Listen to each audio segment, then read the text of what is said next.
শুক্রবার রাতে মমতা অভিষেক বৈঠকে বর্তমান পরিস্থিতি নিয়ে আলোচনা হয়। রাজনৈতিক কর্মসূচি নিয়েও আলোচনা হয়। সিজিও কমপ্লেক্স অভিযান হতে পারে এমনটাই সূত্র মারফত জানা যাচ্ছে। শুক্রবার রাতে মমতা বন্দ্যোপাধ্যায় অভিষেক বন্দ্যোপাধ্যায় বৈঠক। বিশেষ প্রতিনিধি দেবজ্যোতি ঘোষ রয়েছেন ফোন লাইনে। দেবজ্যোতি, কি বিষয় এই বৈঠকে আলোচনা হয়?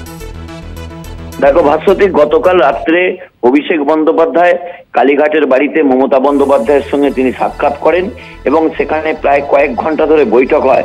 বর্তমান রাজনৈতিক পরিস্থিতি, আর্যকর ইস্যুতে রাজনৈতিক কি কর্মকাণ্ড করা সম্ভব এ নিয়েও আলোচনা হয়েছে। এছাড়াও বেশ কিছু ব্যক্তিগত বিষয় নিয়েও আলোচনা হয়েছে।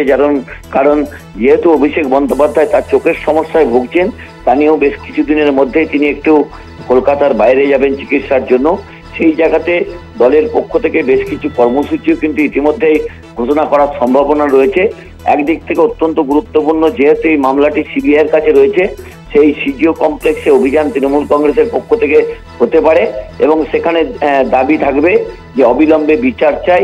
এবং এতদিন পর্যন্ত প্রায় 21 দিন অতিক্রান্ত, এখনো পর্যন্ত সিবিআইয়ের পক্ষ থেকে বিষয়টি নিয়ে কোনো মন্তব্য করা হচ্ছে না। রাজ্য জুড়ে যেভাবে একটা অস্থিরতা চলছে, তার থেকে কিভাবে রাজ্যকে মুক্তি করা যায় এবং কিভাবে রাজ্যের বিভিন্ন রাজনৈতিক মহল এই বিষয়টিকে নিয়ে তারা রাজনৈতিক আন্দোলন করছেন, সেখানে তৃণমূল কংগ্রেসের ভূমিকা কি তা নিয়েও কিন্তু কথাবার্তা হয়েছে। এছাড়াও বেশ কিছু সাংগঠনিক বিষয় নিয়েও আলোচনা হয়েছে, কারণ পুজোর পরে তৃণমূল কংগ্রেসের সাংগঠনিক বেশ কিছু পরিবর্তন হবে।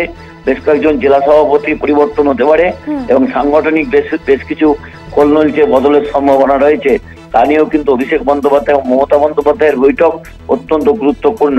ভাস্বতী, একদমই ধন্যবাদ দেবজ্যোতি।